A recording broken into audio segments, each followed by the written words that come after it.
ئێرە ماڵی ڕۆشنبیری کەرکووکە. لە نێو ئەم فەرمانگەیەدا زۆر جار ڕۆشنبیران و شاعیران و هونەرمەندانی کەرکووک کۆ دەبنەوە و کۆڕ و کۆبوونەوەی ڕۆشنبیری گرێ دەدەن.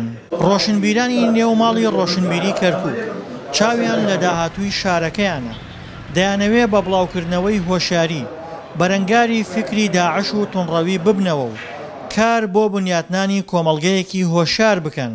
پێویستە لە سەرحکومەتی عێراق بۆی بتوانێت برە و یاخود زیاتر بەرەنگاری تیرۆر و تیرۆریستان بێتەوە، بەرەنگاری فکری توندڕەوی تیرۆریستان بێتەوە، پێویستە هەوڵی دروستکردن و یاخود بنیادنانی ئینسانی عێراقی بدات. دروستکردن و بنیادنانەوەی ئینسانی عێراقیش تەنها بە خزمەتکردنی ئاو کارەبا نایە، بە پێچەوانەوە ئەبێ هەوڵ بدەیت ئینسانی عێراقی لە ڕووی فکر و ئایدۆلۆژیا و با بڵێن ڕۆشنبیری و بنیاد بنێ. ماڵی ڕۆشنبیری کەرکووک سەر بە وەزارەتی ڕۆشنبیری عێراقە.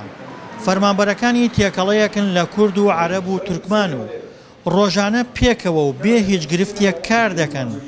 ئەوان خوازیارن پشتیوانی مادی و معنەوی بکرێن تا ئەزموونی کارکردنی ئاشتیانەی نێو فەرمانگەکەیان بۆ نێو پێکاتەکانی کەرکووک بگوێزنەوە. والبيت الثقافي ماڵی ڕۆشنبیرانی کەرکووک پردێکە بۆ پێکەوەبەستنی پێکاتە جیاوازەکانی کەرکووک. جیاوازی نییە لە نێوان عەرەب و کورد و تورکمان و کورد و ئاشور. تەنانەت لەسەر ئاسی ئیدارەش وامان کردووە خێزانێکین سەر ڕای جیاوازیە سیاسیەکان ڕێگەمان نەداوە ڕۆژێک کار بکاتە سەر ئەو کەشە خێزانیە و ئیدارەش لە نێو ماڵی ڕۆشنبیری کەرکووکدا. ماڵی ڕۆشنبیری کەرکووک لە بینایەکی پەرپوتی کرێدان، خاوەنی ژمارەیەکی باش کتێبن. زۆر جار کتێبەکانیان بێ بەرامبەر دەبەخشنە زانکۆ و ناوەندەکانی تری کەرکووک. لە کاتی ڤیستیڤاڵ و چالاکیەکانیشاندا کتێبی بەسوود دەبەخشنەوە.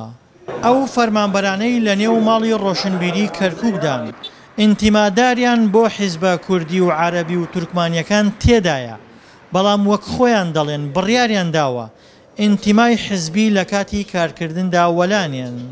دڵشاد ئەنوەر، دەنگی ئەمریکا، کەرکووک.